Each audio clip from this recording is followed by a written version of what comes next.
Remittance কি? Remittance কথার অর্থ কি? যারা ফ্রিল্যান্সার, বিদেশ থেকে যারা ডলার ইনকাম করছেন, সেটাও কি রেমিটেন্সের মধ্যে পড়বে? সেটা নিয়ে ছোট্ট ভিডিও তৈরি করেছি, খুবই গুরুত্বপূর্ণ, স্কিপ করবেন না প্লিজ, পুরোটা দেখার রিকোয়েস্ট করছি। হ্যালো ভিউয়ার্স, আসসালামু আলাইকুম। আশা করি সবাই ভালো আছেন। মাটির ব্যাংক চ্যানেলের পক্ষ থেকে সবাইকে স্বাগতম। কথা বলবো রেমিটেন্স নিয়ে। রেমিটেন্স কি? রেমিটেন্স যদি আমি এক কথায় বলি, রেমিটেন্স হচ্ছে প্রেরিত, পাঠানো বা প্রেরণ করা। সারা বিশ্বে প্রায় 230টা দেশ আছে। বাংলাদেশ থেকে বর্তমানে প্রবাসীর সংখ্যা 1,55,00,000 প্লাস। এই সারা বিশ্বে ছড়িয়ে ছিটে আছে যারা প্রবাসী। প্রবাসী কথাটা অর্থ হচ্ছে প্র মানে পর, বাসী মানে পরবাসী।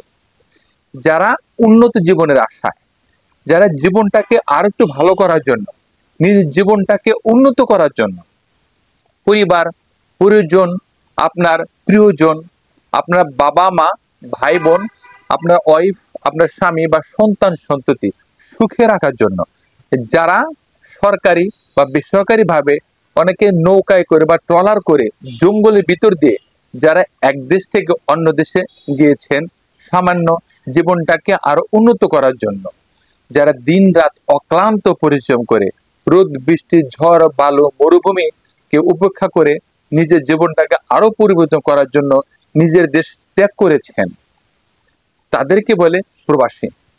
তারা যে কষ্টার্জিত অক্লান্ত পরিশ্রমের টাকাটা বাংলাদেশে পাঠাচ্ছেন, প্রিয়জনের হাতে উঠিয়ে দিচ্ছেন, এই যে পাঠানোর টাকাটা, সেটাই কিন্তু রেমিটেন্স। মানে যারা প্রবাসী আছেন, তারা যে টাকাটা দেশে পাঠাচ্ছেন আপনার প্রিয়জনের হাতে, এই টাকাটাই কিন্তু রেমিটেন্স বলে। যেহেতু প্রবাসী, তাহলে যারা ফ্রিল্যান্সার অথবা যারা দেশে বসে বিদেশে চাকরি করছেন, যারা ইনকাম করছেন ডলারে, সেটা কি রেমিটেন্স? আসলে সেটা কিন্তু রেমিটেন্স না। বাংলাদেশ যেহেতু ডেভেলপিং কান্ট্রি, মানে উন্নয়নশীল দেশ, বাংলাদেশ শ্রম রপ্তানি করে, তো শ্রম রপ্তানিকারক দেশ হিসেবে বাঙালিরা যারা বিভিন্ন দেশে অবস্থান করছেন, যারা প্রবাসী হিসেবে আছেন, সেই সমস্ত রপ্তানিকে বলা হয় শ্রম রপ্তানি।